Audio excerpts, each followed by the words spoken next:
Mae TFE yn grŵp i rieni a gofalwyr sef y plant o babis bach newydd sydd newydd gael ei geni hyd at 4 oed. Mae'n gyfle i blant chwarae, i'r rieni a'r gofalwyr gymdeithasu. Mae gennym ni gymysgedd o bobl sy'n siaradwyr Cymraeg iaith gyntaf, bobl sy'n dysgu Cymraeg, a mae yna rei bobl sydd ddim yn siarad Cymraeg, ond mae yna groeso i bawb.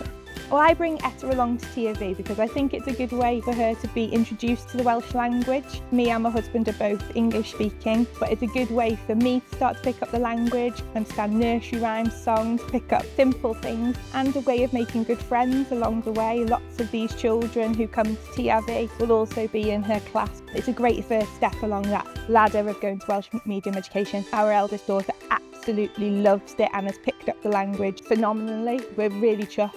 Fel mam newydd, oedd o'n ffordd gwych i ddod i adnabod mamau newydd yn yr ardal. Mae Elis wedi bod yn chwarae, oedd o'n braf cael cwrdd â mamau eraill, cael sgwrs anffurfiol dros baned. Mae jyst yn lle saff i drafod, lle dwi'n teimlo bod fi'n gallu gofyn barn mamau eraill, a maen nhw'n fwy na parod i helpu a rhoi cefnogaeth i fam newydd. Mae grwpiau TFE yn cyfarfod ar draws Cymru gyfan. Maen nhw mewn neuadd y pentre, mewn festri, capeli. Os ydych chi'n chwilio yn eich cymunedau, dwi'n siŵr nhw'ch chi ffeindio un lleol. Mae o'n grŵp anffurfiol iawn. Da ni'n cychwyn ym 8:30. Mae hwnna'n rhoi cyfle i'r rhieni sy'n mynd â plant hyn i'r ysgol. Mae pawb yn cyrraedd yn ystod y bore. Mae'r plant yn chwarae. Mae gennym ni fwrdd creadigol neu fwrdd crefft hefyd, a mae pawb yn dewis be maen nhw eisiau gwneud am tua awr. A wedyn am 10:30, yr un amser bob wythnos, da ni'n cael amser snack neu snap-in ydi gair Sir y Fflint am ryw chwarter awr bach. A wedyn am 9:45 mae yna amser cylch, lle da ni'n gwneud caneuon yn Gymraeg ac da ni'n tueddu i wneud caneuon tebyg bob wythnos, felly mae pawb sy'n dod yn dysgu'r caneuon yma. Mae'r strwythur yr un fath bob wsos, a mae hynny yn rhywbeth mae'r plant yn fwynhau